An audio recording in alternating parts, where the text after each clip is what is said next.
What's up, YouTube? Bay Area Baller back again. I'm pumped up. Today we're going to be talking NFL free agents. And I got my man Jamal with me, a very special guest. Jamal, I first saw you talking in Spaces. And whenever I hear you talking, my ears perk up because you know your shit. Brother, I appreciate that. That means so much to me. Yeah, man, I started going in Spaces, October? I think it was the beginning of October. I've had a Twitter since like 2012, something like that, but I never really used it. And decided to go on around October. I wanted to use it for sports and stuff because, I'm interested in sports. I didn't want to get too much into politics and all that stuff, although I have some interest in that as well, too. But I like to, clear my head, think more about sports and stuff. Big 49er fan, as you know, as well as you are.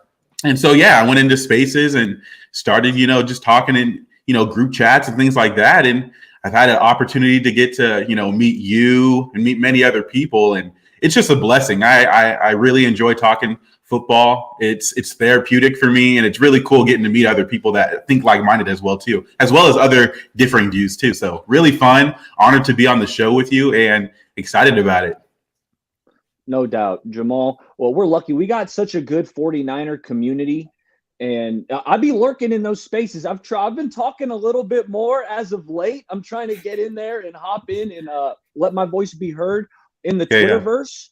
But hey, shout out to you because you're killing it. And you got a YouTube channel. The link is in the description. That's correct. Why don't you shout that out real quick while we're on the topic? Absolutely, yeah. So I got a show. It's under Eric Crocker's his channel. It's called Niner Talk with Jasper and Jamal. My co-host is Jasper, former AFL, Arena Football League wide receiver. We do a show where we've got some stuff going on behind the scenes right now. So we haven't done a show here in about 3 weeks.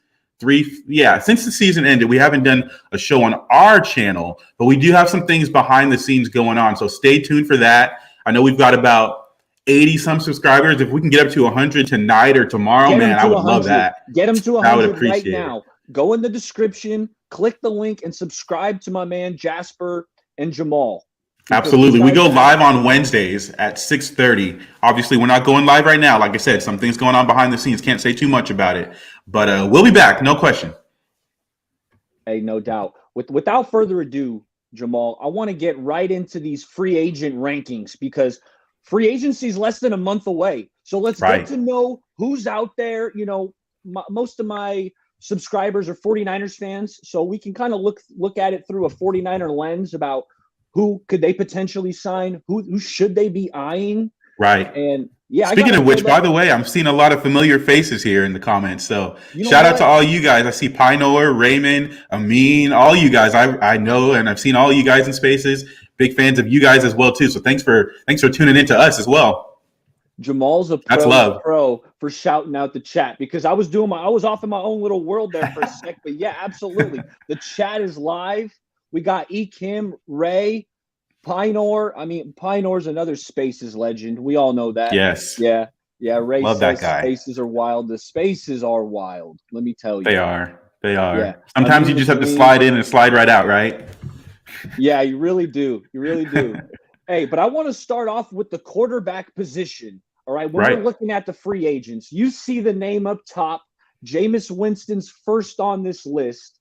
And Jamal, I got a question for you. For sure. If you're a team, you want to win a Super Bowl, right? You want to be a Super Bowl caliber team. Absolutely. Would you prefer to have Jimmy Garoppolo at $27 million? Or would you rather go for a Jameis Winston for, let's say, 10 or 12 mil? It's no question. I'd rather have Jameis Winston. I'll be honest. I think he's honestly a decent quarterback. I actually think he's a solid quarterback. I'll go as far as to say that. Yes, he does have those interceptions, but Jimmy does as well. And this is no slander to anybody whatsoever. This is just the truth. Both of these guys throw picks. We know that for a fact. We've seen just a couple of years ago, it was 30-30 with Jameis Winston, no question whatsoever. But at the same time, Jimmy throws picks too, right? But the thing is, with the difference between the two of those guys is the production I can also get out of a Jameis Winston is usually going to be a little bit higher in terms of over the course of his season. If I get 30 touchdowns and I'm getting 30 picks, it kind of cancels each other out. Totally understand that. But at the same time, you have to look in the offenses that these guys are in as well, too. No risk it, no biscuit. Bruce Arians, he's asking them to throw the ball down the field. So when you're playing like that, a little bit more aggressive, you're more prone to more picks. I'm not saying that that's an excuse whatsoever, because no QB should throw 30 picks. And there are multiple times where you could say, okay, Jameis, that was a boneheaded play. But in fairness to Jameis, and in fairness to my point that I'm making, we have to be able to sit here and say the same thing about Jimmy Garoppolo as well, too. And when I say that, and I've said this really over the last 2.5 months, I can get 20 touchdowns, 12 picks from almost any quarterback. And in our system, with the way that we run the ball, especially the way we ran the ball this year. We got weapons. We got an elite offensive mind in Kyle Shanahan. Right. Absolutely. No, you're 100% correct. And, this is probably a question for another day, or a topic for another day, but you hear questions about, well, what about Brandon Ayuk? We've seen Deebo Samuel put up stats, but why can't Brandon Ayuk put up the same amount of stats? And that's a whole nother conversation when it comes to, quarterback, wide receiver, and the merits that they have. But I just want to say, when you're talking about Jameis Winston and his ability, I've never questioned his ability. I know that he's a talented quarterback. I don't want to say he's the top tier elite type, but he's got the traits. He's got the strong arm. He's mobile enough. I'm not saying he's crazy mobile, but to be mobile in the pocket, I think he's mobile enough. He's shown that he has the ability to extend plays a little bit. It's the between the ears, and I'm not even calling him dumb or anything like that. It's just sometimes you have to know when to pull it back, rein it in a little bit. But I can say that about Jimmy Garoppolo, but the difference is I'm getting higher upside out of Jameis Winston. And I don't think it's just because he's throwing the ball a little bit more. I don't think that's the reason. And as I think we both agree, Jameis, he's not going to make $27 million next year. And that kind of leads me to my hot take, Jamal, which let me know. I don't want to talk about this too long, but sure. It's out there that my hot take is I'm not sure Jimmy G has any trade value. All right. Yeah. Mm-hmm. And that's based off, I'm kind of looking at it from a GM's perspective. Jimmy being mediocre, injury prone. Mm-hmm. I'd rather draft a guy. I'd rather sign Jameis at 10 mil as opposed to trading a second or a third round pick that it's going to cost for Jimmy. Then you feel obligated to extend him. As a GM, I feel like I would fire myself if that happened. So know what? I heard you say that. Didn't you say that on Grant's show just a couple days ago? Was it Grant's show? I actually saw that clip. And you have me thinking, because I hate to say this because I think you're absolutely correct about it. My question is there one team? Do you think that there's the possibility that there's one team that says, look, maybe this coach says he's on the hot seat. I don't know if it's Ron Rivera, who I don't think should be on the hot seat, but is there that possibility? Because I don't think you're getting that with Mike Tomlin. He's not going anywhere. That dude consistently wins. I wouldn't question him. But when I look at I almost said it. When I look at the Washington Commanders, I look at that team and say, look, are they comfortable with going with Taylor Heineke? Would they potentially look at Jimmy Garoppolo? I could see it, and it all depends on what that organization, what they're saying in their building. Are they sold on Taylor Heineke? I don't know. He showed flashes last year, but I don't think he's that guy. I definitely think he's more of a career backup, a really solid backup. I like what he brings to the table. He is a guy that can extend plays. He's more of a cerebral guy, not the biggest of arms, but I do think he's really smart. I think he's a guy that guys rally behind. I think you could say some similar things to Jimmy Garoppolo as well, too. But my question and my thought there is there one team? Let me get to my main point. Is there one team out there that's going to say, look, if we can get potentially a quarterback like Jimmy Garoppolo and just get league average play, could we potentially go to the playoffs? I think looking at the Commanders, if that defense comes back to 2020 form, I think with Jimmy Garoppolo, you could justify, right? That's the word we've been hearing. I think you could justify trading for a Jimmy Garoppolo. Pick, though, Jamal. No, I agree. I don't see a first round pick. And I wrote a post on this last week saying, if we get a first for him, home run. Take that right now. I'll get in my car and drive him. Look, whatever I need to, I'll do it right now. But to be honest, I don't see that. Now, if I look at the Alex Smith trade that happened a couple years back when he got traded from Kansas City to those Commanders, obviously they weren't named that then. I could see that potential scenario, or even you look at the Carson Wentz scenario and say, look, could we trade Jimmy? I know he's had a higher cap. Could we potentially trade him for a Kendall Fuller? That helps the 49ers at the same time, right? Like, we're giving them a potential quarterback. If he stays healthy, Jimmy wins, right? That's what they say. If he stays healthy, Jimmy wins. So if he stays healthy, leads that team to the playoffs, I think they would take that. I said this in the space the other day. I don't know if you were there. There are some teams, like the ultimate goal in football is to win the Super Bowl, obviously. But if we're going to be realistic about this, there's legitimately teams that are there want to make the playoffs, right? Like right now, just want to make the playoffs. So I look at the Commanders and say, could they potentially trade for Jimmy Garoppolo, get league average play? And by that, I mean he's going to give you, at best, league average. He's going to have some boneheaded plays. But if that defense is like it was in 2020, and if our defense is like it was this year, could you potentially get 10 wins out of Jimmy Garoppolo and an elite defense? And if Chase Young returns to form, Montez Sweat, those guys come back. If that D-line is eating, could they potentially? Oh, absolutely. Could they? Yeah, for sure. That defense was a disappointment last year. I took him in a fantasy league thinking, hey, it's going to be a late round steal. I thought they were going to kill it. Front. And, Chase Young went down. They didn't perform up to the task. But guys punching each other. Yeah, I want to talk more about these quarterbacks. Where would you draw the line? Now, if we're talking solid backups, right? Because I think that's what most of this list is, right?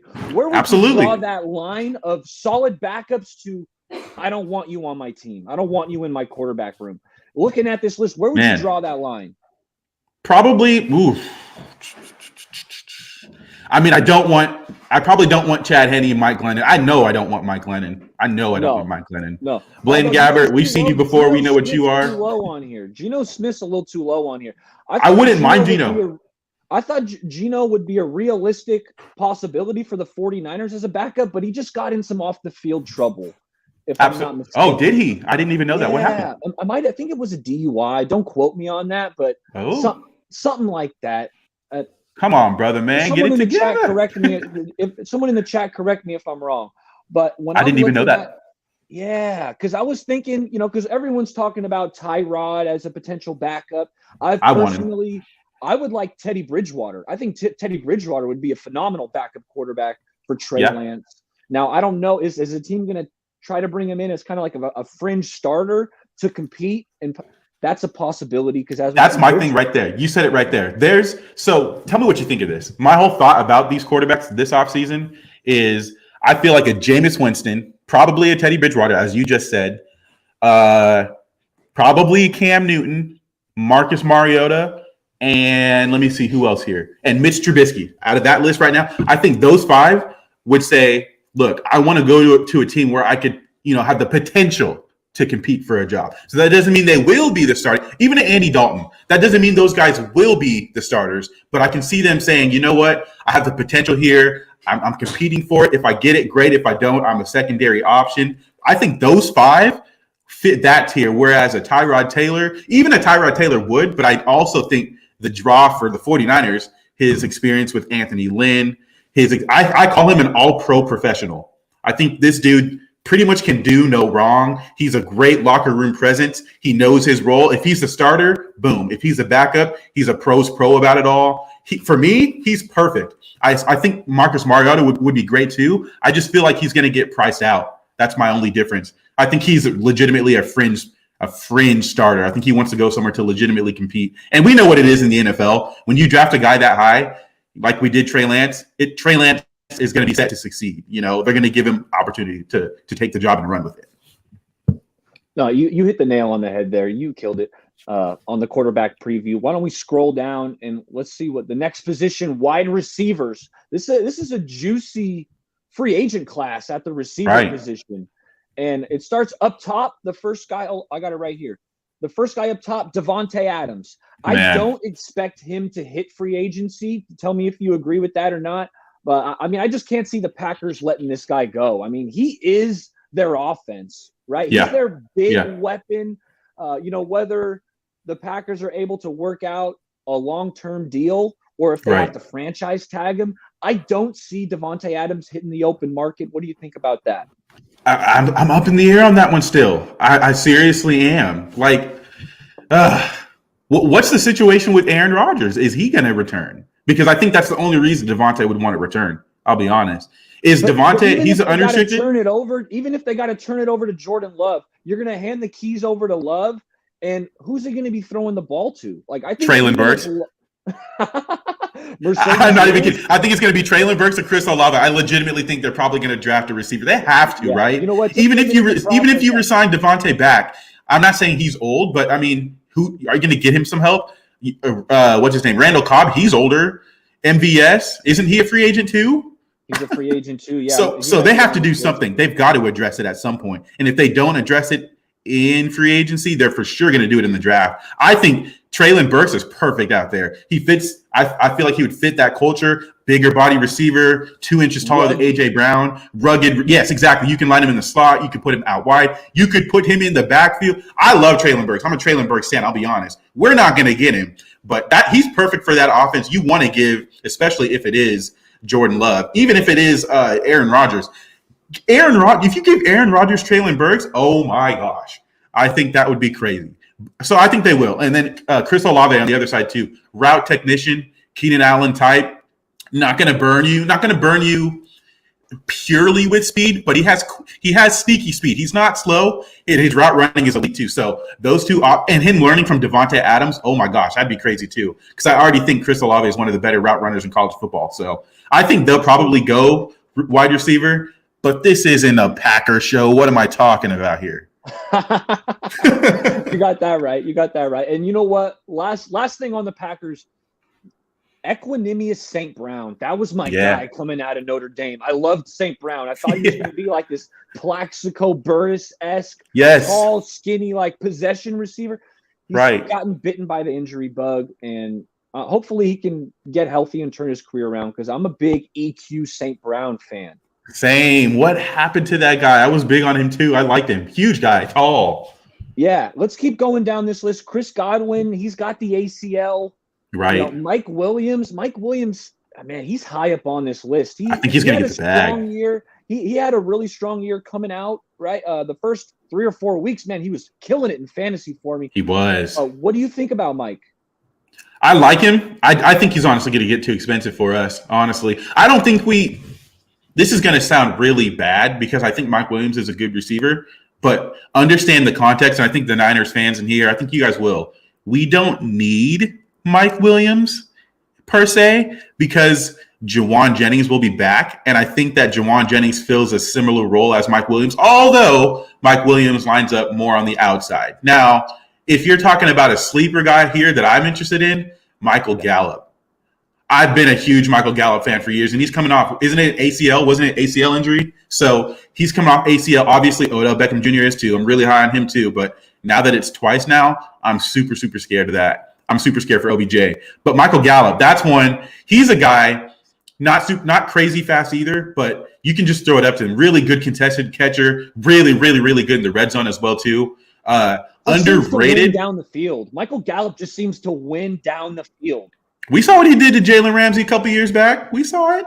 I think he's kind of an underrated receiver. And we'll see what happens, coming back from this ACL injury. But, in this day and age, with technology, what they do with medicine, all this stuff, the way they can repair these surgeries, these guys can come back and be just as good, sometimes if not better, which is kind of scary. So I'm not as concerned as much about Michael Gallup, but it's crazy looking back now on this list and seeing these guys who are, top half receivers coming off these major injuries. All they need is the right situation. If they come back in form, somebody's getting some good receivers. Yeah. Allen Robinson. He's another guy there too. He's a really good route runner. He'd be great in this offense. I'll be honest. That'd be crazy. That Christian Kirk, when he signed a 2-year deal, he probably wants a 4-year deal. Christian Kirk's another good one. He's a younger guy. He is. And the guy I'm eyeing, we're talking about players coming off injury, and especially for the Niners, I want a guy who can win down the field. I think Trey Lance has a phenomenal deep ball. So those are the kind of guys that I'm. DJ Chark. He's coming off a broken ankle, but I love DJ Chark. Yeah, I love him too. Do you think he's not going to go back to the Jags? I really do. And I hate to say that because I like him a lot too. Burner, 6'4", good hands. He's in my opinion, obviously he got hurt this year, improved every year. he was I don't want to say figured out, but he flashed year 2, came back year 3 and was still killing it. So I don't know. Like, I like him a lot. I think he would be a really, really good signing. I didn't even want to call it underrated because we know that he's a good receiver now, but I don't know. I think you want to surround Trevor Lawrence with those kind of guys. I don't think they should let him go. If they do, that's crazy. And it's just the Jags being the Jags. No doubt. I mean, Emmanuel Sanders pops back up on this list. I mean, I think the 49ers should absolutely send out a feeler to Emmanuel Sanders, see if he wants to come back, because right now the only players that are signed at the wide receiver position are Debo and Brandon Ayuk. Jerome Jennings will be back because he's an early rights free agent. So That's right. But it's like we need to sign or draft a receiver to Trent Sherfield. I want Sherfield back. Me too. But I'm absolutely with you on that. I think I have to assume until I hear any different. I do think Sherfield will be back, right? I think he should be. He flashed a little bit with Trey Lance. Obviously, we saw it. Season started. He didn't get a whole lot of run. He got in here and there. They kind of felt they were more interested in Travis Benjamin at the time. I know that he's kind of a field stretcher, probably the best we had last year. But ideally, you want to get somebody a little bit different. So we definitely need help. We need some work in the wide receiver room. I kind of want to hear your thoughts on this because I think the Niners, especially in free agency, I think they're going to be a little bit more frugal in terms of the wide receiver position because of Deebo Samuel. I think that because of that contract that's coming up, and because our first, the top 2 wide receiver positions they're taken. It's Ayuk and it's Samuel. Like, we already know that. So could you see a potential Emmanuel Sanders signing? For sure. I think that they could go frugal. They could go, someone a little bit older who's been in the league a little bit longer, and then look in the draft as well in the later rounds. I know you and I have talked a little bit about some guys. We've scouted some guys as well too. So this obviously isn't a draft show, but we'll talk a little bit probably, I'm sure, about both as the moves we make in free agency will lead to what happens probably in the draft. But I kind of want to get your thoughts on that. Do you think they'll go for someone a little bit older in free agency, maybe someone who's a little bit more vet-like, and then look to possibly groom someone in the draft? I think you sign a vet or two, and you draft maybe one receiver. Last year, I was surprised we didn't draft a single receiver in the draft, and I was a bit surprised by that. I was eyeing guys like Moore, right, who the Jets grabbed, and crazy. There was some guys who I was eyeing and I wanted the Niners to take, but we didn't draft a receiver. But let me tell you, a couple, actually the receivers I'm eyeing, Jamal, didn't make this list because I'm specifically looking for players that could help us in the return game, right? We know the return game's been lackluster, so I'm eyeing Jakeem Grant. Yep. Yeah, I love Jakeem. He's electric. He's a jitterbug. He'll make you miss. Yes. He returns kicks. He can return punts. So beautiful. And I feel like you could give him some end arounds, Jakeem's an electric player. And I got another name for you, similar along those lines of a return specialist, kind of a depth piece, and that's Braxton Barrios. Barrios, he's a really good returner. Was he with the Jets this year? He was. He was okay. With the Jets. And when I was looking at, I knew our return game kind of stunk last year, so I was looking at returners and who was averaging good yardage. And Jakeem Grant and Braxton Barrios were both in the top 10 of both kick returns and punt returns. So that kind of caught my eyes as 2 players that I'd be looking to bring in for relatively low cost, right? No, absolutely, 100%. And I'm giving you full credit for that one. I love your thinking behind that, right? Because if you look at what the 49ers do and the way that we use receivers and/or cornerbacks, because I have a guy in a similar vein that we'll talk about later once we get to corners.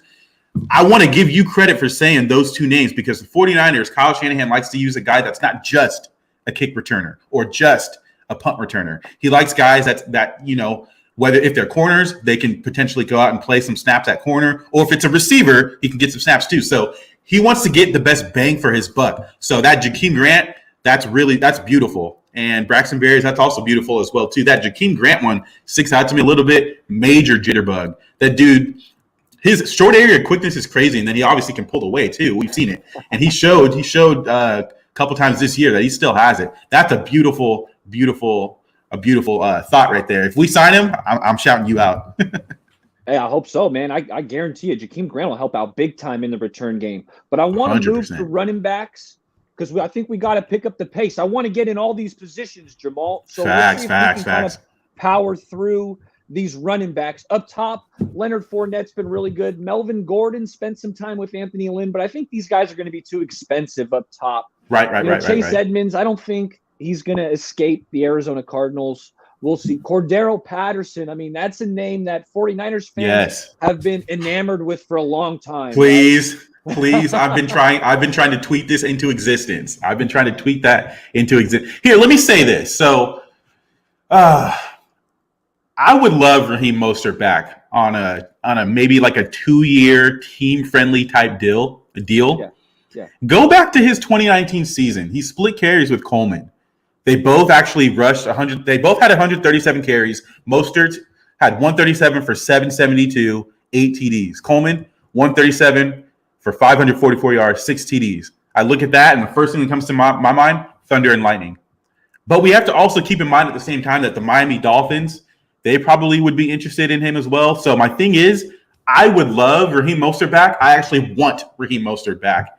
My question is, could he potentially get priced out? What would be the cap that the Niners are willing to pay for this guy? It seems to me that he wants to be back. I know he's posted all throughout social media, throughout the course of the season, still supporting his teammates. He was at home games on the sideline, continued to be supportive of those guys. And then the skill set that he comes with is super invaluable to this offense. Why did we see Debo turn into a wide back? Because we were missing that element of his speed, as well as what gets underrated is his vision. It gets underrated because he's so quick, he's so fast. Not only short area quickness, but his long distance speed it's track speed. It's elite, right? So it's on another level, which kind of underrates his vision. So long story short, I really, really, really want Raheem Mostert back. I like what we saw from Elijah Mitchell this year too, and I think it would be just beautiful seeing those two guys in a 2-tier, a 2 thunder and lightning type. Thunder and lightning type role, as well as I haven't even mentioned him yet, Trey Sermon, right? We got to see Trey Sermon. If we don't see something from him this year, then we can be concerned. Yeah, you know what? I've said so much that we can get into that in a second, but I kind of want to hear your thoughts on Raheem Mostert right there first. Oh, I definitely want Raheem Mostert back, man. He is so electric. When he touches the rock on the outside zone, his vision, how about how he cuts it back against the grain, and then he's just gone. Like, that's where you don't see Eli Mitchell quite doing that stuff yet. Hopefully he'll get there. He's a rookie. But Raheem Mostert, dude, he's so dynamic. And Jamal, I was actually frustrated with how we used Mostert. I was saying last offseason, we need to cut him back early in the year. Use him sparingly. Like, know he's not this workhorse. Like, give him 4, 5, 6 carries. I don't care. Put him at gunner on special teams because he's really good at that too. So put him on gunner and use him sparingly until the end of the year or the playoff run, just like we did in 2019. Then you turn him loose. I said the same thing about Jeff Wilson and Elijah Mitchell this year, and I don't even think Elijah Mitchell is the back that Raheem Mostert is, but I guess my philosophy when it comes to running backs is, especially because it's a 17-game season now, and the way that we run the ball in this offense, especially, I'm going to say this, especially with Jimmy Garoppolo, we were running the ball, I think, more than Kyle wanted to. And that doesn't mean that Kyle doesn't want to run the ball. He wants to run the ball, absolutely. But I do think that we were running the ball probably on average more than was probably intended. So when that happens, it makes guys more prone to injury is really what I'm trying to say. I don't want to see guys get run into the dirt. And with a guy like Elijah Mitchell, who I like him. We had this talk in Spaces the other day. I think he's a hard-working back. I don't think he's Raheem Mostert. And that's okay. Who is, right? CJ2K, those guys had that kind of speed, right? Those guys are the speed, vision that you can see from a Raheem Mostert. But the difference is Raheem Mostert, while I don't think he's brittle, he has proven to be injury prone as well. So that being said, that's why I talk about thunder and lightning or splitting the carries. Get these guys, have them average, 137 on the course of his season. You can get almost 800, 900 yards from Raheem Mostert. You can get probably 600, 700 yards plus from Elijah Mitchell. we know that he's good after contact. He's always going to fall forward. That's why I call him a hard-working back. He's the guy that's going to fight for every yard. His legs are always churning. These are the guys that I'm interested in, especially when you don't have maybe the ceiling that a Raheem Mostert has. Yes, he's older. Yes, he's what, 30? He's 30, 31. He's a little bit older, but he wasn't used as a running back earlier on in his career. So I feel like exactly relatively fresh legs for that. Right. My last little point, the reason I value him and the reason I say I want him back, because I'm generally not a guy that wants to see second contracts for running backs. But with what we have in this offense, he provides a role that no other player has. That secondary level, that vision, he gets every yard that's there where it's only his rookie season. Elijah Mitchell absolutely can improve, but so far he has left some yards on the field as well too. So keeping them both fresh, I think makes them both that much more lethal. No doubt. And I'm going to pull up my man Payo. Payo, congrats on the Super Bowl. Jamal. Appreciate that, man. It's in the description. Check him out because this guy knows his stuff right here. But let's that's love, man. I really appreciate that. Can I talk to you about a couple more free agents here? Running backs, please. So you mentioned it earlier, Cordero Patterson. Man, can we talk about double wide back season? That would be crazy having both of those guys. I look at him. The versatility alone just gets me pumped up. Can you imagine Debo, CPAT in the backfield with Trey Lance, Juice in the slot, Kittle on a tight end leak out? Oh my god! You could put him in the backfield, but then you could motion out to 5 wide or 4 wide, whatever you want to do. And more than likely, the defense is going to have a bunch of linebackers on the field because they're thinking, okay, these guys can play running back. It's mismatch season. Mismatch season. Absolutely. Test their angles, test their eyes, test their discipline. Oh my gosh. I would love to see Cordero on this team. Another one, just a little sleeper. D'Ernest Johnson. I think he's a restricted free agent with the Browns. So my question is, are they going to tender him? Will they let him walk? That's my guy. That's my guy. You like him too? I love me some D'Ernest Johnson. Oh my gosh. He's a restricted free agent, and I'm like, man, if we try to offer him maybe 2 years, $8 million, would the Browns match that? Because they got Nick Chubb's getting paid hefty. They got Kareem Hunt making $8 million or something. So if you tried to offer, $4 million, it can't be the minimum because I guarantee you the Browns will keep him. They'll match it for a minimum offer. But just above that, maybe $3-4 million per. I would love me some D'Ernest. Oh, I'm 100% right there with you. Have you looked at his stats this year? And I'm sure you watched him play. Yeah, when he filled in for Nick Chubb, he was an animal. That's when he caught my attention. I was like, this guy's a monster. He's crazy. Big, one cut, he's got good speed. It's like, this guy's buried on the depth chart, but D'Ernest Johnson, he's a hell of a back. Yes. And the stats actually prove it out. The stats literally prove it out. Dude had 100 carries on the season, 534 yards on 100 carries. That's 5.34 yards a carry, guys. That's crazy. He also can catch the ball a little bit out of the backfield too. Targeted 25 times, 19 catch. We got to touch on my boy Rob. Rob's been talking about Rashad Penny, and that is intriguing because then it's like if we steal Rashad Penny from the Seahawks, because he was a first-round pick for those guys, right? Did not live up to the expectations. But except the end of the year, he did come on strong, as Rob's pointing out in his post right here. So 7.1 in carry, that's nasty. That's nasty. If we could steal Rashad Penny, who was a complete bust for the Seahawks, and bring him on here, finally it'd be like we're kind of jabbing the Hawks a little bit. Like, we got facts. They stole our little nickelback. DJ Reed? They stole DJ Reed. So let's steal Rashad Penny. He turned into something out there too. I hate it. But we got to get to cornerbacks because he should be on that list. He's a free agent. I got thoughts on that. Yeah. Okay. Yeah, let's keep this moving. Because otherwise we'll be here all night talking, Jamal. Facts. Any last running backs you want to talk about? At the bottom. Yeah, I don't have to say too much about him, but I'll say Justin Jackson, just another honorable mention. Guy sitting behind Austin Eckler, obviously. You're stealing my dudes, Jamal. I'm a big Justin Jackson fan. I love me, and he's got the Anthony Lynn thing going on. Yep. So we're like this, man. We're in simpatico. Oh, 100% too. And then obviously, we're looking at these running backs, but I'd be remiss, bro, if I didn't mention Trey Sermon again. Just one more time. Obviously, Anthony Lynn, he's now on this coaching staff, and I think that can do wonders for him. I think it really can do wonders for him. He's known for having top-notch run offenses and or producing 1,000-yard rushers in his offenses. And so I just want to point it out just so we keep this in the back of our head. Under Anthony Lynn, that's when Melvin Gordon had his best statistical season of his career.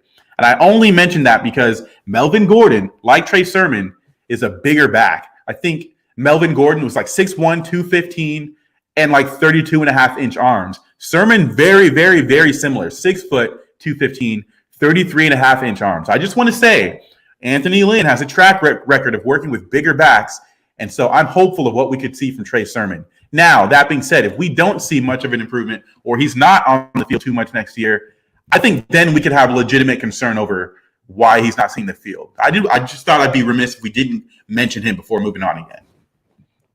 No, I agree with you 100%. And the next position coming up here is tight end. Yeah. You had a Twitter post a couple weeks ago that caught my attention because the 49ers have flirted with tight ends in the past, right? Austin Hooper comes to mind. Yep. And, I was hearing Evan Ingram kind of rumbles, I think a year or two ago when he got off to a slow start in New York. So I think this tight end free agent list is going to be one that the 49ers might be looking to upgrade. A Ross Dwelly, I don't know where my man Dwelly was at this year. Right. Man, I was calling that man Diamond Hands Dwelly, and we didn't get to see him too much. I know. Grant Cohn got me hyped up on Ross Dwelly, and he didn't do nothing all year. What's up with that, Grant? What's up with that, Grant? Come on. No, but I'm right there with you. Like you mentioned, Austin Hooper, they flirted with, showing legitimate interest in him. That dude was coming off of like a almost 800. I think it was like 787, 70 some catches and like 6 touchdowns. He was coming off of a solid season.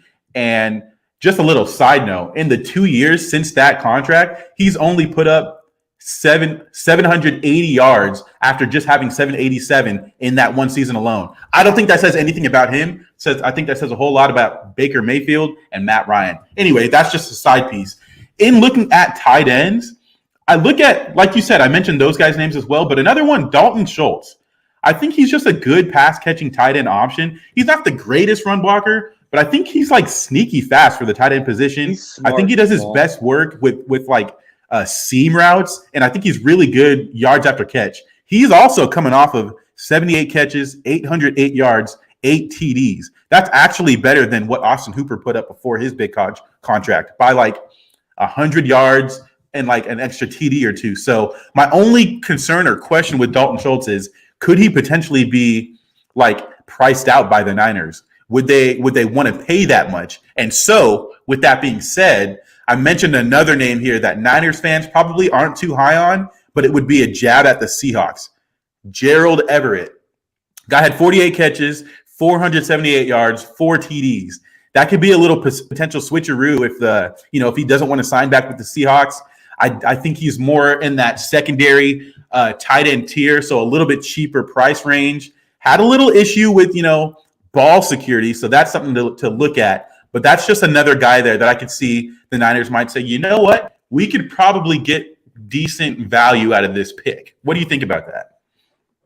I agree with you. I mean, Gerald Everett, man, he would be doing the NFC West dance if that happened, right? Because he was with the Rams, then he went to the Seahawks, the Niners were eyeing him. But no, absolutely. He is a good pass-catching tight end, because I think that's more what we're looking for.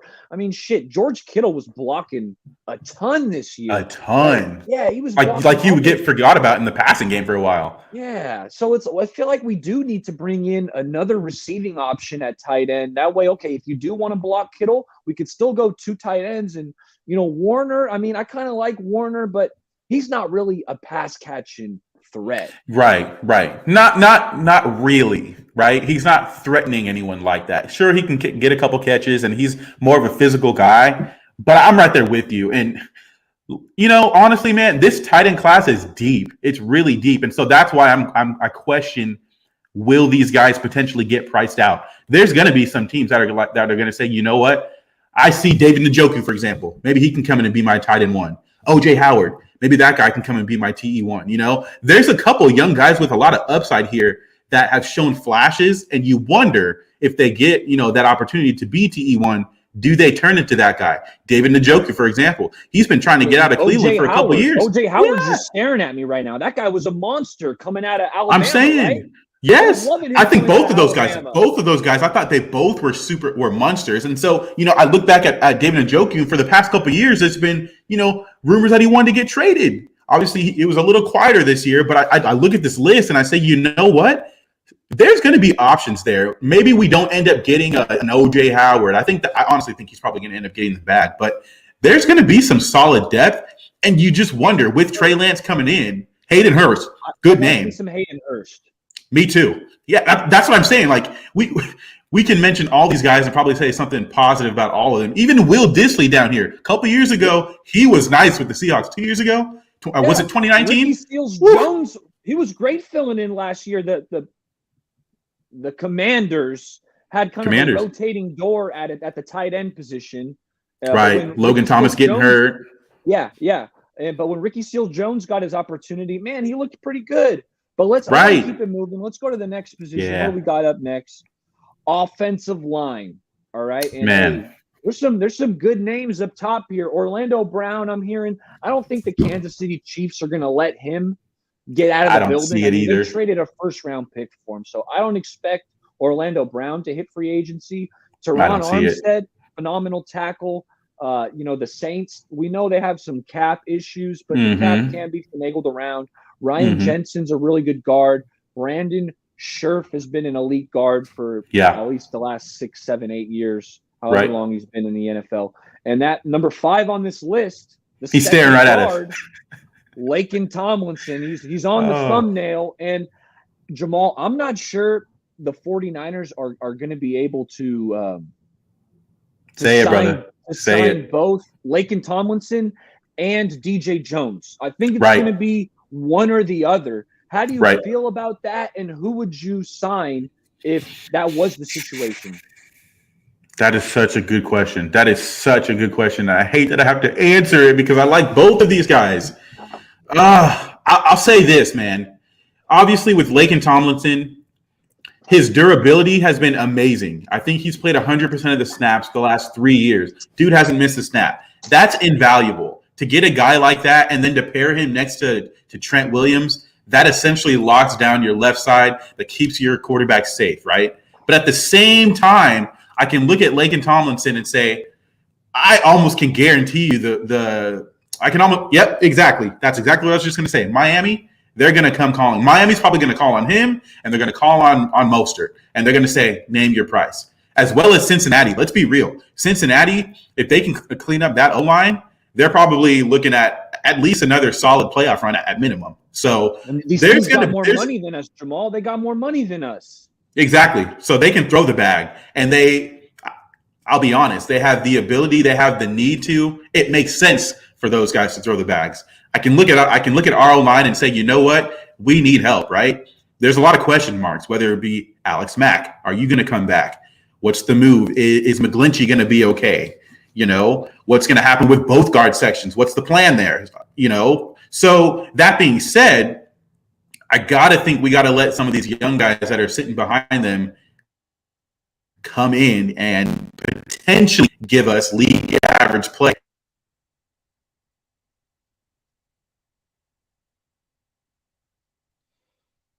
And I'm looking at number 13 on this list, who's had a fall from grace, Andrew Norwell. He got a massive contract with the Jacksonville Jaguars. And now to see him at 13th on this list, man, he's kind of had a dip, in his production or in his dominance level. I think Jamal, let's see, I'll boot him out. He'll come back in and then we'll keep it rolling. And when I'm looking at this list, number 20, down at the bottom, all right, Billy Price. I liked him coming out of college. I believe it was Ohio State. And the 49ers meant we signed a center that came from the Giants previously, and that was Weston Richburg, who got bit by the injury bug when he was a 49er. I was talking about Billy Price down at the bottom. And Okay. the 49ers signed Weston Richburg a few years ago, who was also coming from the New York Giants. So Billy Price, he's a guy. I think he was like a second-round pick. He was somewhere up there at Ohio State. Yeah, I think he's a decent player. Where if Alex Mack does decide to retire, Billy Price, I think that's kind of who I would target if I was the Niners. that sounds pretty cost effective, right? I actually haven't even thought about him yet. The one guy I thought about was Ryan Jensen, but if we're going to be just brutally honest about it, he's going to be a bit expensive, right? Yeah. He's a guy that's a little bit older, played with Tom Brady, did a great job with Tom Brady. So that's a guy that's going to be highly sought after. That Billy Price sounds like a cost-effective move. I like where you're going with that. I think you're very smart on that one. Hey, we're going to shift to the defensive side of the ball, and I'm surprised that look at the number one on this list, Jamal. Makes sense to me. Makes so much sense. I'm a big Akeem Hicks guy, but he's a bit long in the tooth. I think he had some injury bug. It was bit by the injury bug last year, so maybe I shouldn't be surprised that DJ Jones is above him on this list. And I mean, this is where I'm concerned. Are we going to get priced out for DJ Jones? That's the question, right? And based off of what happened this season and the unknown of Javon Kinlaw, I think you have to bring back DJ Jones. I think you have to. I mean, he was healthy this year. Dude put up 43 solo tackles, 10 of those for loss, 18 pressures, 18 for an interior defensive lineman, 2 sacks, 2 forced fumbles. And I'll be honest, I can't forget. I think it was 2019 when the Seahawks came to play us. To the center. What he did to the center. Yes. I'll never, I can't get that thought out of my head, as well as knowing the dude's 26 years old. Like, he's firmly in his prime. I believe besides, honestly, Aaron Donald, DJ Jones, I think this guy's one of the better interior D linemen in the league from a run and a pass standpoint, from a run fitting standpoint, as well as what he can do against the pass as well, too. I think DJ Jones, you have to bring him back. I think DJ Jones and Eric Armstead don't get quite the love because they're not Bosa. They're not maybe even Arden Key now, who's, proving to be able to get home and get to those guys and get sacks. But I do think that DJ Jones, Eric Armstead are unsung heroes in terms of allowing some of these guys to get home, including Nick Bosa. So for me, I think we have to bring back DJ Jones. Now, the only thing is I'm worried that we get priced out on DJ Jones. I mean, I'm looking, let's see, I was writing down the premier position or, the highest paid players at certain positions. At defensive tackle, I mean, the top guys are getting paid between 16 and, Aaron Donald's around like 20, 22 million per. Yeah. So if I'm saying that, it feels like DJ should at least get something like 8, maybe 10 mil. And do we have that? Does that price us out? Because I absolutely love DJ Jones. I want to see him back, but I'm just afraid some team's going to offer him 8 to 10 mil per, give him maybe 3 for 28. Right. And, the 49ers got to say, look, hey, Kinlaw, please, Kinlaw, we need you. We need you. No, you're absolutely right. You just hit me with some truth. You hit me with some knowledge. You hit me with some reality. And the question is, do you think Lakin and him both are gone next year? You think they're both potentially priced out? It's going to hurt my heart.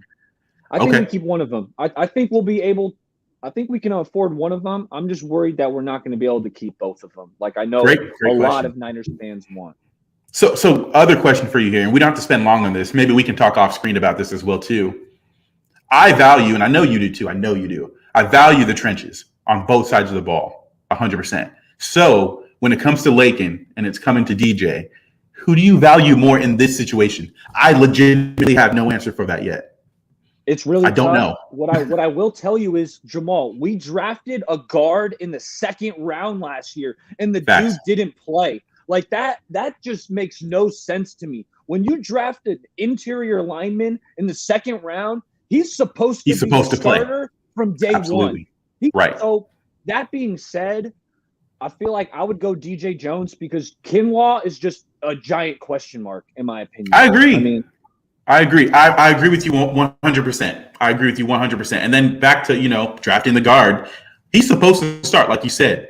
He's a 2nd round pick. He's supposed to start. So I know we've heard this word a lot lately because of Booger McFarland, but that's cause for concern. I think that's a smart time to use the word concern. He didn't play, and he really didn't see the field. So, and Brunskill, in the back of my head, I'm saying was lights out. Brunskill was not lights out this year. So it's like he's just serviceable, barely. You're telling me Banks is worse than Brunskill?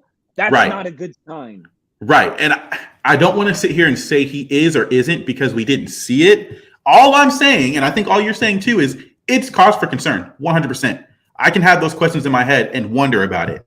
I don't think it's an overreaction. I think that's more than fair. Let's round out the D-tackle group. Akeem Hicks, I really like. B.J. Hill, Calais Campbell. I mean, he's been a stud like forever. What is he, like 50 years old, still getting it done? In the legitimately NFL? Closing in on 40. Like, legitimately. I think he's like 37. He's up there. Solomon he's Thomas, still solid. What the hell is he doing up on this list? Did Pro Football Network actually watch Solomon Thomas? I'm not sure. This list makes me question that. Linval Joseph is solid. Sheldon Richardson's been around. Jerron Reed, Malik Jackson. I liked him a couple years back. Yeah. How's he? Folorunso Fadakaksu. That's a younger guy that's flashed a little bit. He's obviously he plays for the Jets, so people don't know him. He's solid. I don't know him.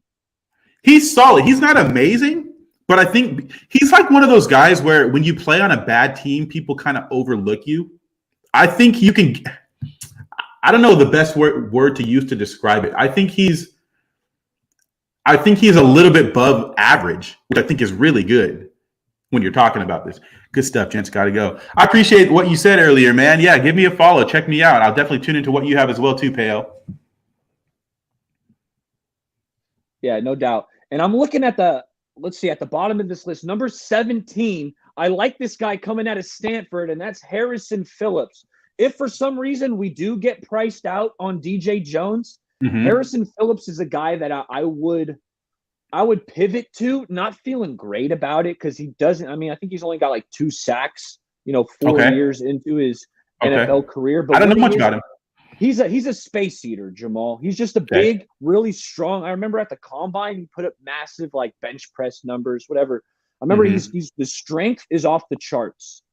Harrison Smith, just a wide-bodied guy, really strong, a space eater. But again, he's not going to give you the DJ Jones production in the passing game. I mean, if we're going to be real about DJ Jones, and that's fair that he's not going to give you that because I don't know many guys who are about 6 foot, 300 that move like him. That's why I said he's besides Aaron Donald, Chris Jones, like those 2 guys, I think are the top tier. But besides those 2 guys, I think DJ Jones has a legitimate argument for being right there with any of the other interior D linemen, and that's big praise.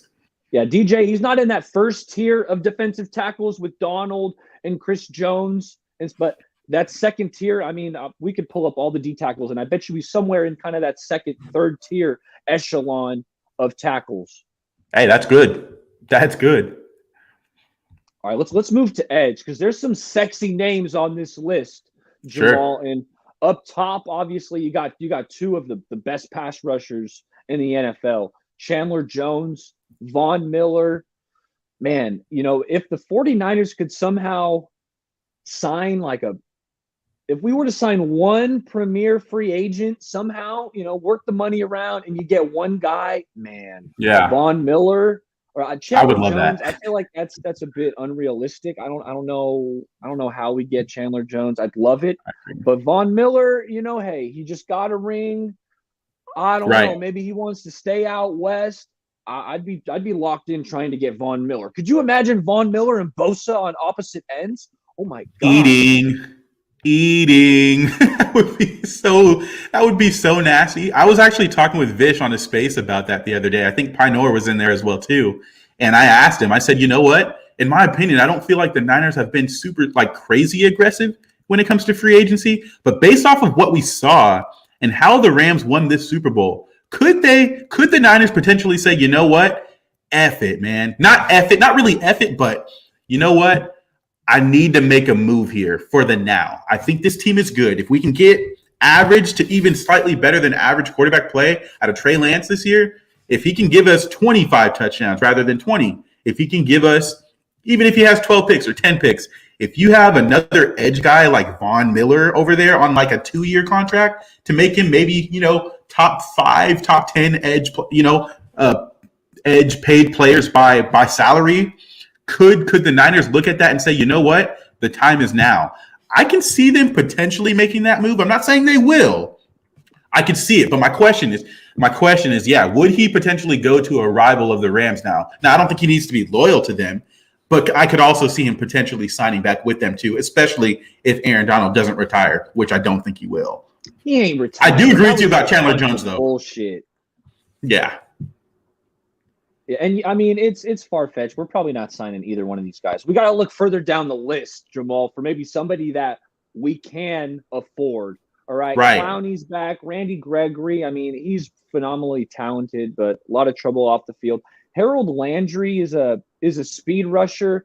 He's solid. I think that's a guy. If we're looking strictly at the pass rushers, I think we're kind of missing what D Ford was supposed to be, that Leo 100% speed rusher. So that's a guy. Harold Landry would 100%. Fit that mold.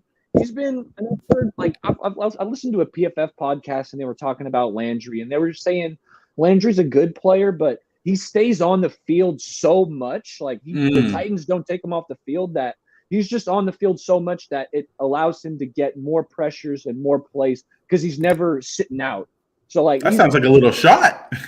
It was. That sounds like a little shot at the guy. Yeah, no, it was. PFF was like, yeah, we like him, but he's not as good as, like, the total amount of pressures and sacks indicate. But that's fair. Fair enough. Moving on. Hassan Reddick, Emmanuel Ogbah, Justin Houston, Jerry Hughes, Melvin Ingram. Why the hell didn't we sign Melvin Ingram last year? Man, that man was sitting there for so long.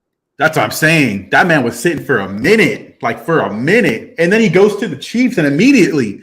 I thought immediately kind of transformed that defense. They're not great, but if you look at their stats, like, they were a really solid defense down the last half of the season. I think some of those, like, if you look at their points per game, I think they were giving up like 15 points per game for a stretch. I definitely don't think they were that good, but he absolutely transformed and gave them a legitimate pass rush. For a minute, dude, I'm just going to be real. For a couple stretches, he looked like D Ford out there, the way he was bending off that edge. So I do think that he still has some time. He still got some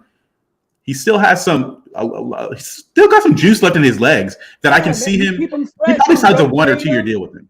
You could rotate Melvin Ingram, and he's going to get you at least like 6 to 8 sacks, if he's healthy. Oh yeah, and multiple pressures. Like, I think that kind of gets underrated. He provided a lot of pressures this year, and I think that he'll continue to do that, especially if his legs can stay fresh. If they can get consistent pressure with other guys as well too. I think that he low-key transformed that defense. I see no way he's not back with them. Bring your ass over here. Let me throw a name out here to you. I wanted to ask you a question. Reddick fans. Say it again. We got a couple Hassan Reddick fans in the chat. Oh, 100%. No, he's nice. I actually like him too. Let me mention a name to you and get your thoughts on it, because from multiple sources, multiple people I talk to and I hold in high regard, they say you were the first one to be high on Arden Key, and I respect that. How did you find that? What did you see in him? And then I have a question for you after you answer that one. Yeah. We signed Arden Key and Maurice Hurst early on in free agency last year, right? So it was like It was almost like around this time, or maybe not this time because free agency isn't over. Anyway, we signed him early, right? And I went to the tape. I got NFL my NFL subscription, so I can go back and watch all the games. And after we signed him, I went and I watched 3 games of the Raiders, and I was explicitly looking at Arden Key and Maurice Hurst to see what they did in these games.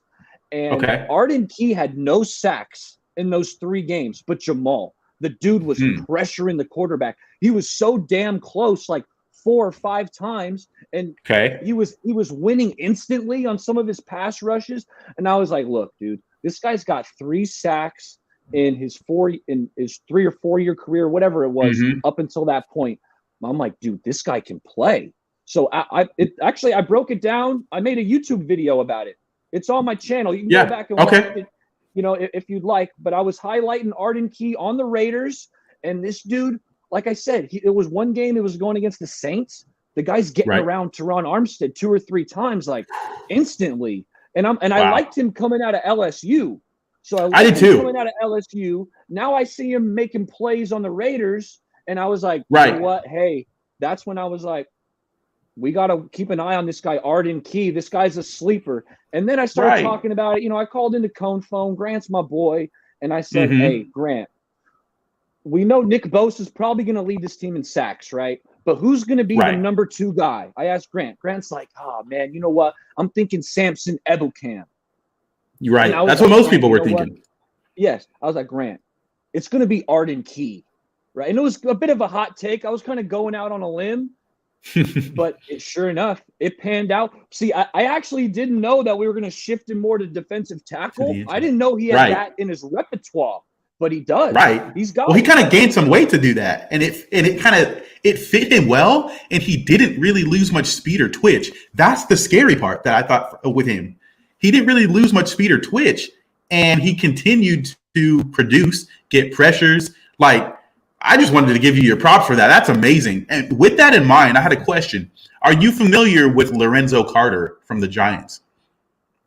I know he's an edge guy, but no, I haven't seen a ton of Lorenzo Carter. You tell me about him. So I'm not going to sit here and act like I know a shit ton about him or anything like that. But he was a guy I kind of liked at Georgia a few years back. I think he came out in 2018. I think it was 2018. I just think he kind of fits a similar profile as Arden Key, especially if Arden Key's not back. He's 6'5", 250 to 255. He hasn't put up crazy sack numbers. I think 2018, I think he put up like 4. I think he put up 4.5 in 19. I think he only had 1 last year, and this year I think he had 5.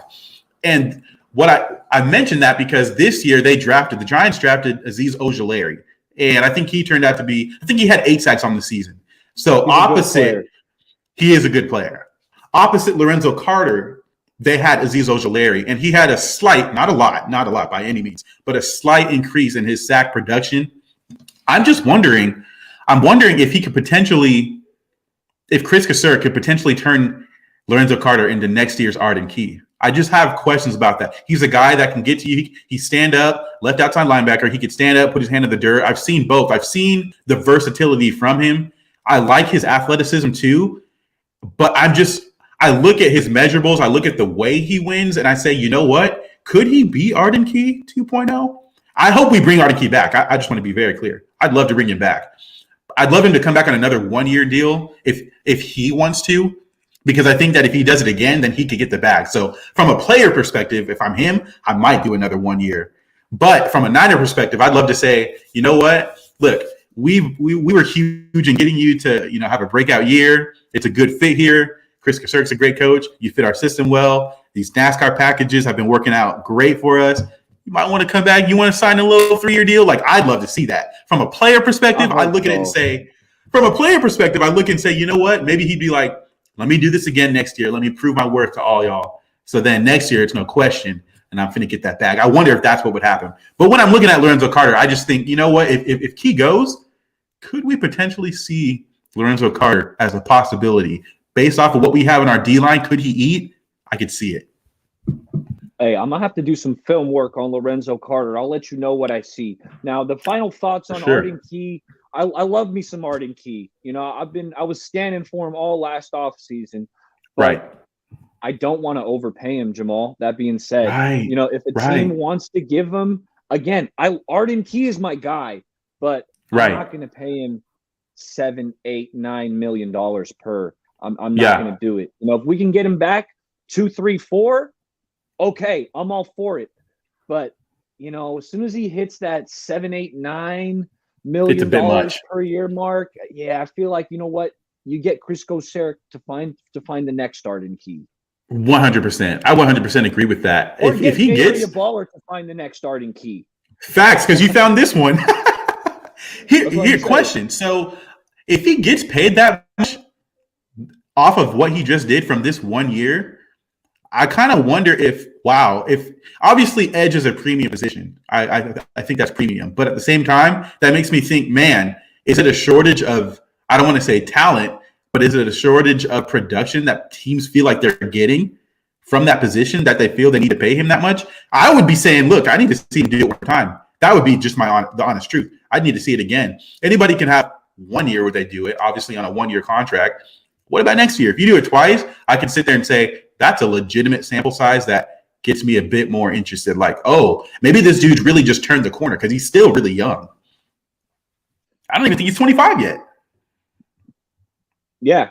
Yeah. And Jamal, now I'm not talking about a young guy. I'm eyeing an older cat. But if you want to bring in a veteran edge guy, what about JPP?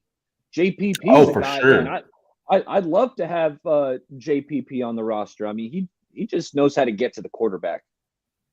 Oh, yeah, 100%. Certified pass rusher, right? He just knows how to get there.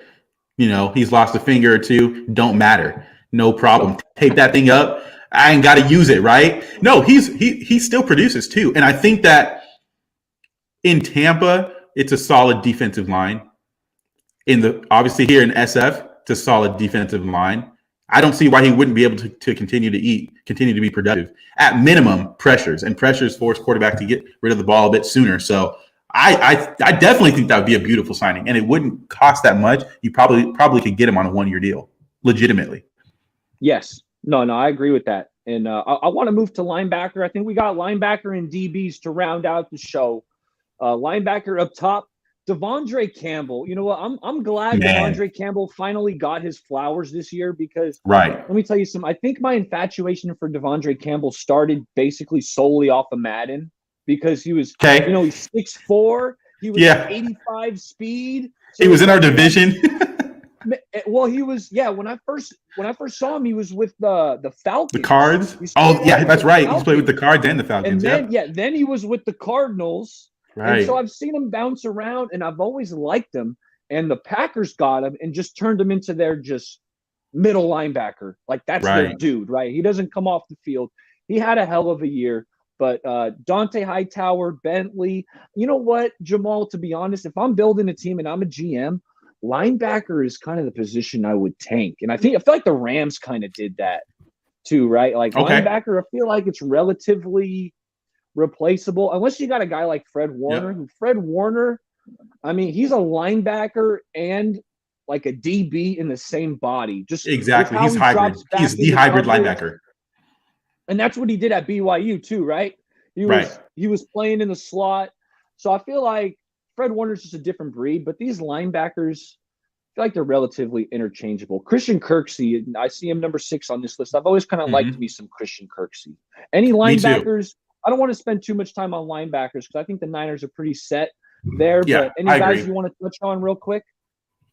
I was honestly just gonna say this is the position I would probably look later on in the draft.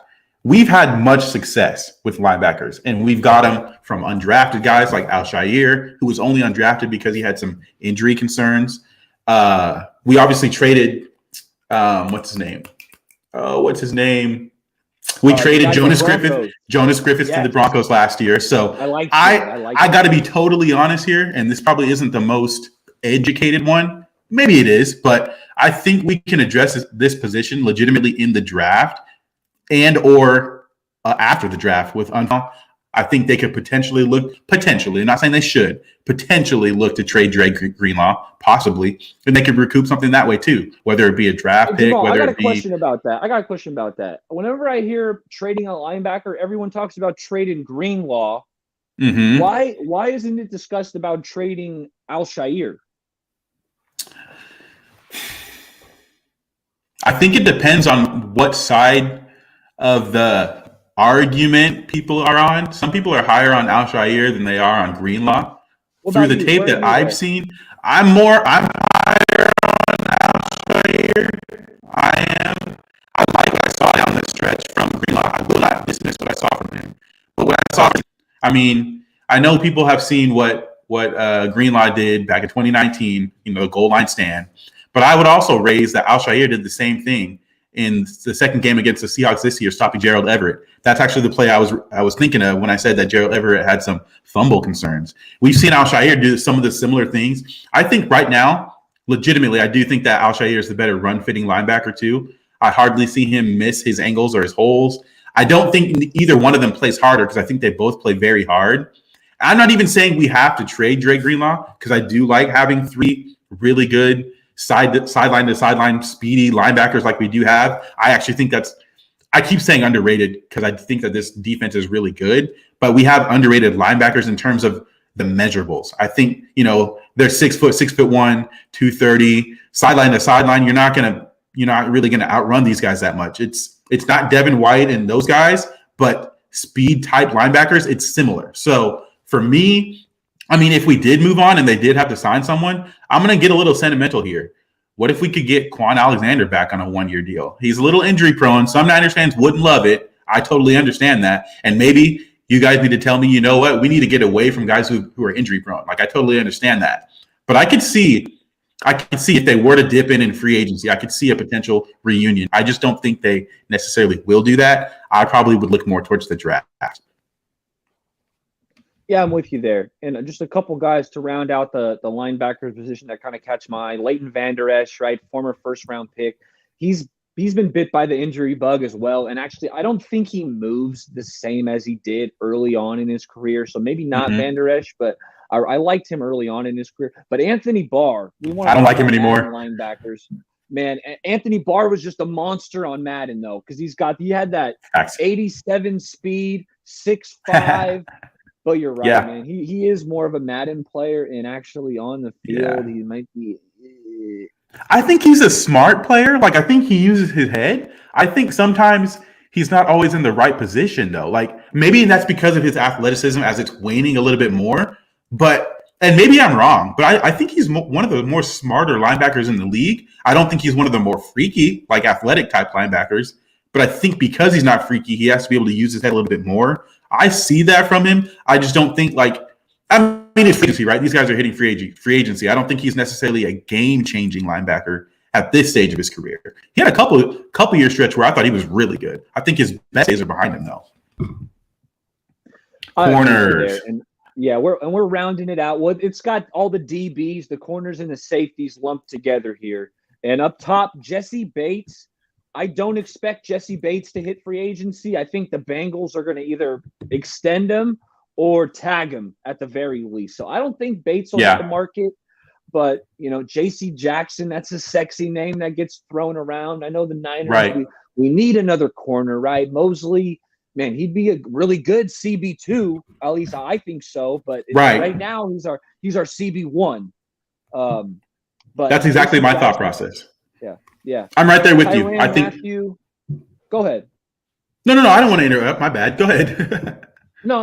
I'm just kind of moving down the list. But Tyrone Matthew, I know a lot of 49ers fans are clamoring for Tyrone Matthew. But how do you think like a Matthew and Jimmy Ward pairing would work?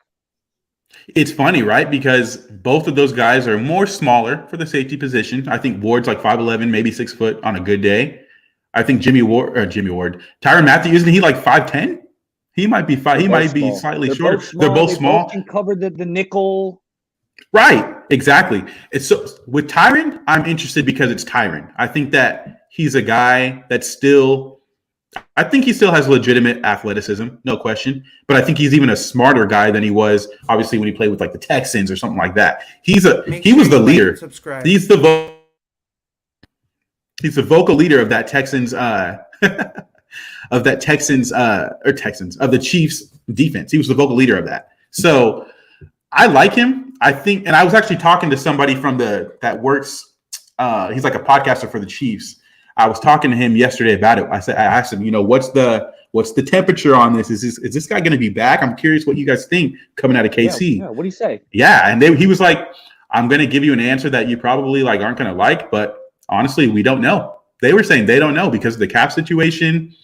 They're not sure if he's willing to take like a cheaper deal. Like it's a maybe, but they also don't want to necessarily break the bank for him. So my thing is, if he does legitimately not go back, what would it cost to get this guy? I'm wondering. I don't know. I think you'd probably bring him on a 2-year deal. He probably would want to be the highest paid safety. He probably would want that. So that being said, let me name a couple guys that I think that are a little cheaper that I think I give them upside. I think they're still really good and they could potentially improve. And I'm going to mention it because I'm going to say this disclaimer. If the 49ers don't bring Jaquiski Tartt back, I think it's going to come down to the injury history, because I do think that the safety class is deep enough that they could potentially bring him back. So if he doesn't come back, I think it's because injury history, and they feel they can get similar productivity out of a player potentially at a cheaper price, or someone they want to pay more that's had a better injury history.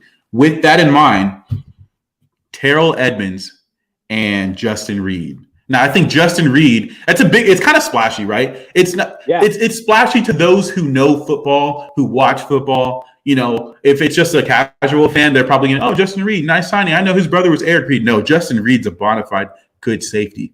And I think if we were to get him, we're going to have to pay that guy. I know he plays for the Texans, so people don't want to talk about that guy. He probably doesn't have to be the highest paid safety in the league. I don't see that, but he's very underrated. I mean, we watched the Texans game. We watched it. Trey Lance was running, and he couldn't get away from this guy. Justin Reed was all over in that game, and that's typical for that guy. That's not a fluke. Justin Reed's really good. He's 25 years old. I like that about him.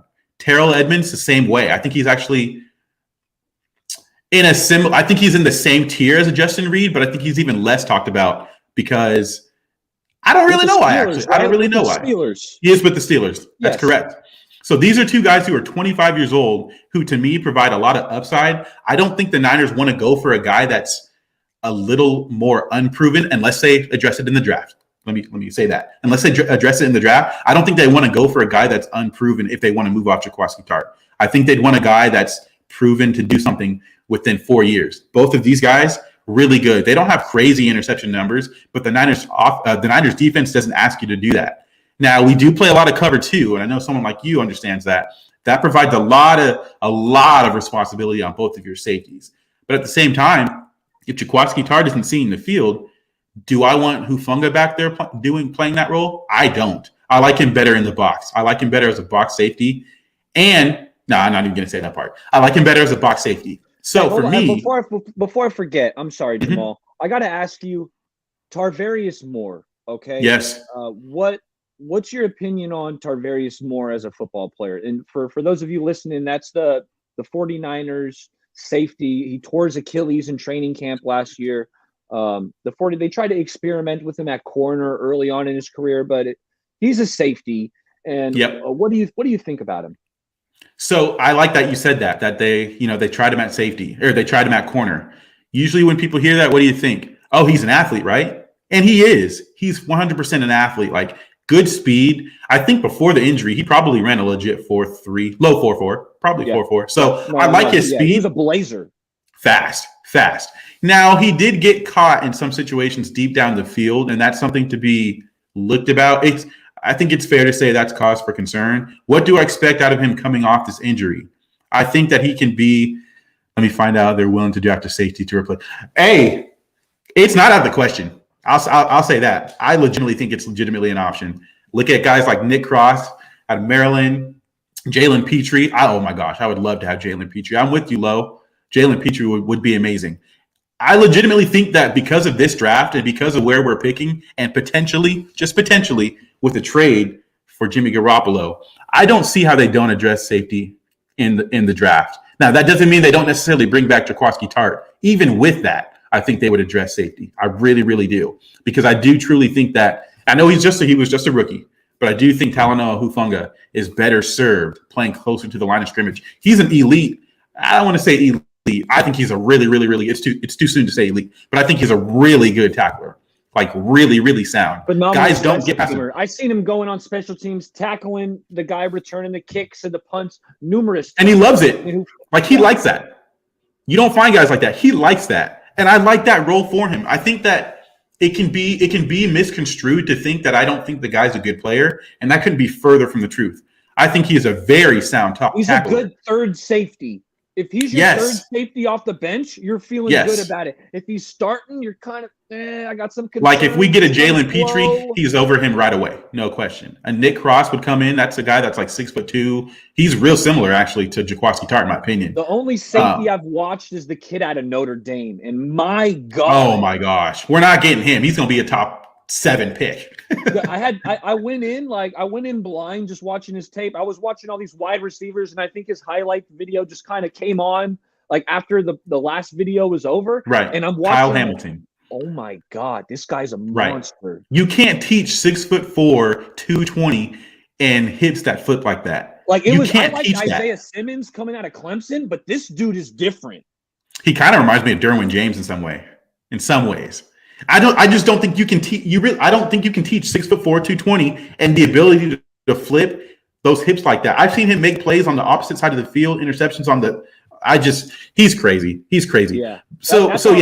We ain't getting him, but that guy's a stud. Yeah. So safety wise, Terrell Edmonds. Give me Terrell Edmonds, Justin Reed. I like those guys as potential picks. And just in a real short synopsis, I don't think the Niners want to move off of him in free agency, off of Tart in free agency for an unknown, unless they're going to address it in the draft early on. That's my thoughts. So if they go strong safety in free agency, I think they're going for a legitimate guy, like a guy near the top, a Terrell Edmonds, a Justin Reed, 25 years old, high safety. Might have to pay him a little bit, but in this defense, it makes sense considering the responsibilities on the safeties. Now, transitioning to cornerbacks. Yeah. I like Desmond King and I like Mike Hughes for very similar reasons as you said earlier about Jakeem Grant. Same exact thought process behind it. This is a guy that can get on the field. Obviously, these two guys, both of them, 5'10", 5'11 guys, slot guys, can also play out wide. So versatility. These are also guys, especially with Mike Hughes. I think that's a guy that can come in and push Ambry Thomas. He was a high pick, right? Mike Hughes. Mike Hughes. I don't even remember was he first? He was either first or second. I feel like just when you said the name, I've kind of lost track of him over the last couple of years. But just going back to my kind of draft prep and remembering him from the draft, I think he was an early round pick.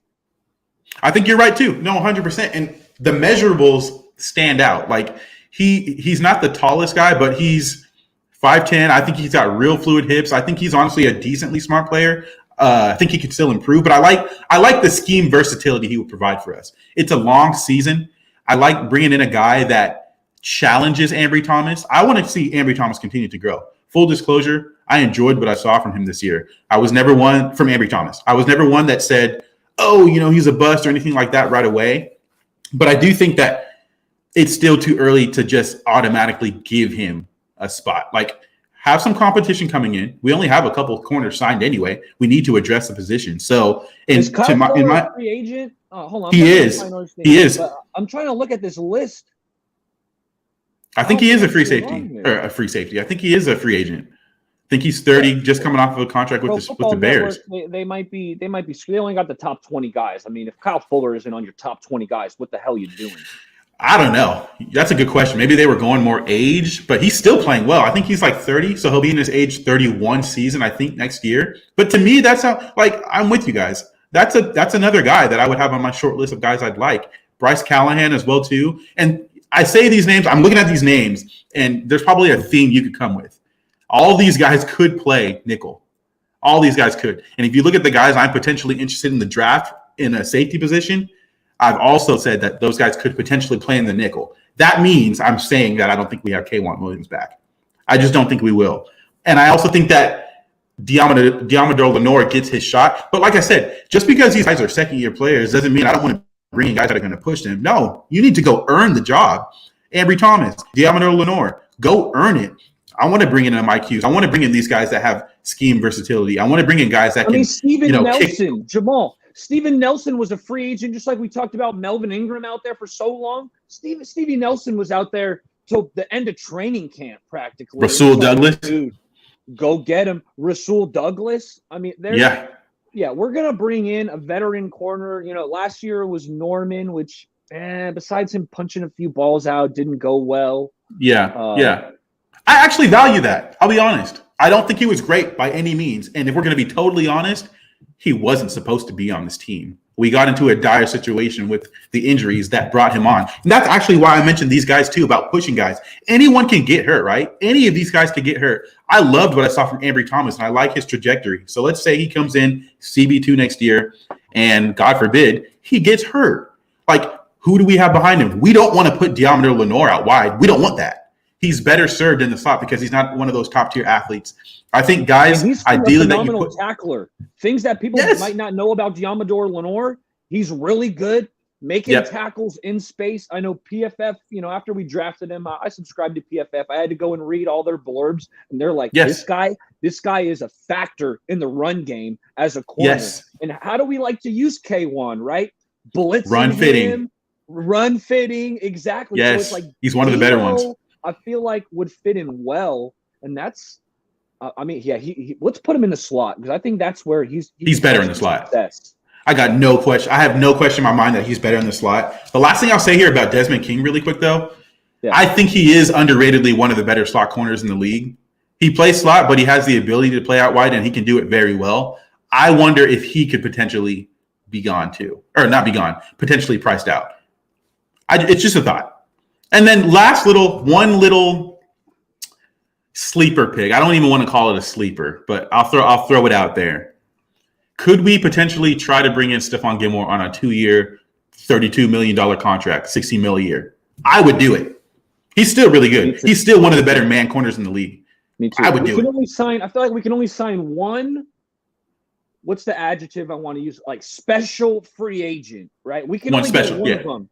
We can get one guy that we can splurge on a little bit. Right. And if it's Gilmore, I'll be pumped. Oh, I would take it. Gilmore, Von Miller, maybe one guy. If it's Gilmore, I'll be happy. Because if you look at this list, I didn't even mention J.C. Jackson, and I've been talking about him for a long time. I would love to have J.C. Jackson, guys. I would. I just truly think he's going to end up back with the Patriots. After him, after Gilmore, if I look through this list, I think most of these guys are CB2s who could potentially place CB1, but there's no outright like CB1, like I'm bringing that guy and he's CB1. Outside of JC, Stephon, I think most of these guys are CB2s. And just so I'm very clear, I do think that we need to address corner clearly because we have needs there, but I don't think it's the most pressing need. Like, I think that if you're bringing in guys that are going to push an Ambry Thomas, even potentially push Emmanuel Mosley, then you're doing good. But I do think that those two guys are good.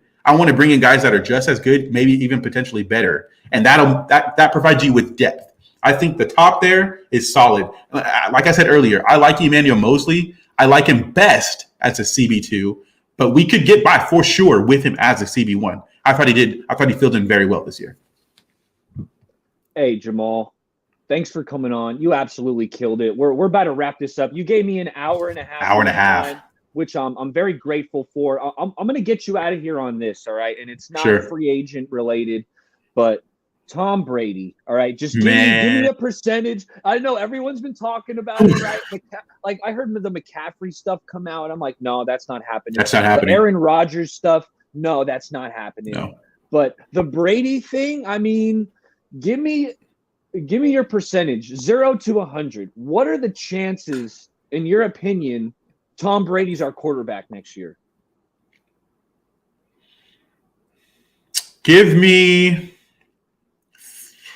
I feel like this is even too. Give me 30%. I'll give it a legitimate shot.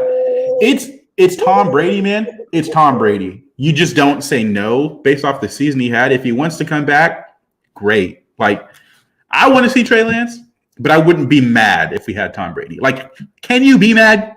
Can you really be mad about it?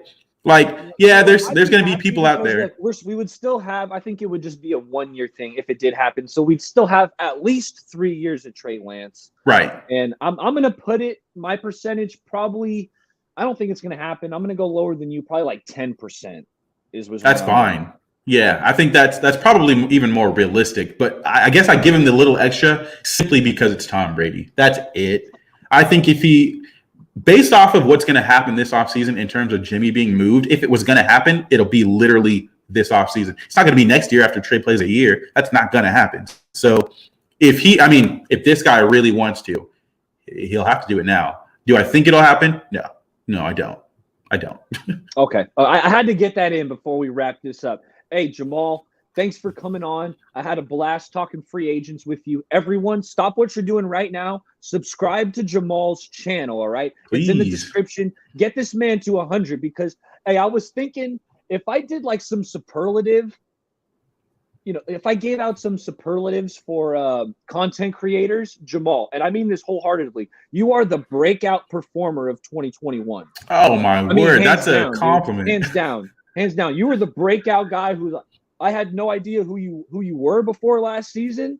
Right. And I can't get enough of you. Anytime you're talking in the spaces, my ears perk up because you know your shit, man. That's when I was like, you know what, NFL free agency, I want to get someone who knows thoroughly the whole league, every team. And that's when I got to get Jamal on here.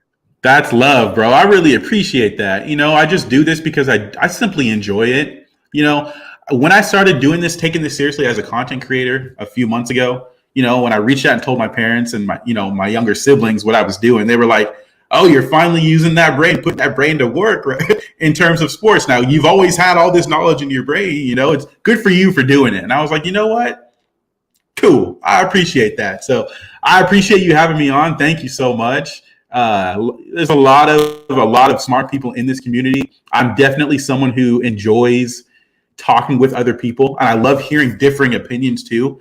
I respect people's opinions on all sides. I may not agree with everything people say, but it's just an opinion at the end of the day, right? Like, I go on Twitter and you sometimes see these Twitter wars going on in the spaces and people getting really mad, and I can get passionate, but at the end of the day, I don't really get all that mad. It's people's opinions. They're seeing football from their viewpoint. You're seeing football from your viewpoint. And I like going to talk with like-minded people as well as people who have differing opinions as well too. It makes me broaden what I think about and maybe even questions why I believe what I believe. And there's nothing wrong with that. So I enjoyed coming on. I enjoyed talking with you. We'll continue to talk with you off of this as well too. And we'll have to have you on our show too.